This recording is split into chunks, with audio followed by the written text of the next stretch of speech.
Is that really a D instead of a 0 in the date?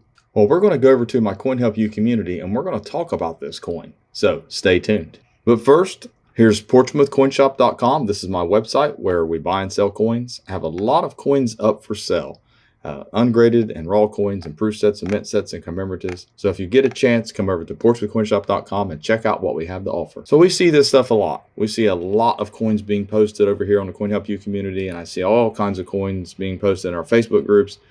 And I can tell you, I've seen it, since 2009, even before that, but since I've had my CoinHelpu community since 2009, I can't even count how many coins I've looked at, pictures.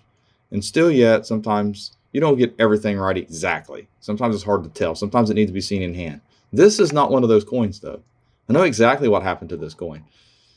So the person posts, is this PMD on the 0 in the date? Looks like it could be RPM. Well, we're not worried about the RPM. Okay, that's repunch mint mark. What we're looking at is they hit it right on the head. PMD on the 0 in the date. The reason is that, for one, let's say entertain the idea that it's a D that's upside down and crooked. This D is not the same size as any D on the design of this cent. It's the D's that we have on the cents. You got 1 cent, all the letters that you have, in God we trust. So that's the only one, is that D. Okay, now it looks the same size, the same shape. So it looks very similar, okay, but it's not going to be the exact.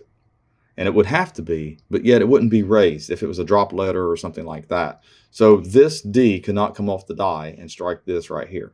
This is an incuse area on the actual die that struck the coin. So it can't show up like this over here.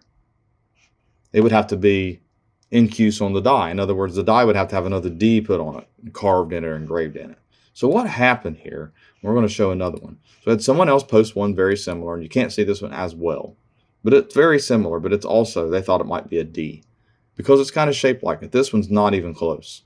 Well, what happens is these coins are circulated, and that's one thing you have to remember.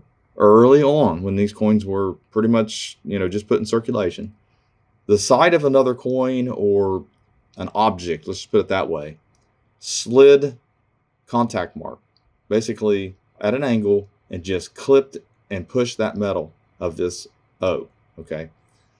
And you can look at it over here really well, and this is a better picture. So at an angle, something hit this and moved this metal. You can see how it's kind of like a little bit of a lip, like it might be a little bit sharp right here if you look real close. Try to zoom in there a little bit. But it looks like there is, where this is more rounded looking. I know a lot of people be like, I don't see that. I don't think so. Well, let's put it this way. It circulated after this sliding contact mark or angled contact mark hit this 0.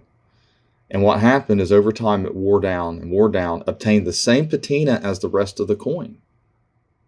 And that's where people have the most trouble with these, that it looks like there's no damage right here, because the damage that caused this has actually toned. If you would, and obtain the patina, the same patina as the rest, but it really hasn't. If you look here, it's a little bit darker. It's a little bit different than the rest of the coin. You can see it here. Here, all the way down to here, and around the date, you can see differences. It doesn't look the same as in the fields up here. It's a little bit darker, just a little different, but also that's because it's between the rim and over here. But if we had to look at this under a microscope, we guarantee we would see some evidence. Maybe not, since it's worn down. But we know that this is not a D. We know that this is an O that was a long time ago was angled contact mark. So it wouldn't be a mint error. These are the things that people need to overlook. They need to just chalk it up as, hey, it's kind of cool contact mark that's worn down. And then move on to the double dies and the actual RPMs, things like that. So thanks for watching my latest video. Please like, share, and comment, and have a great day.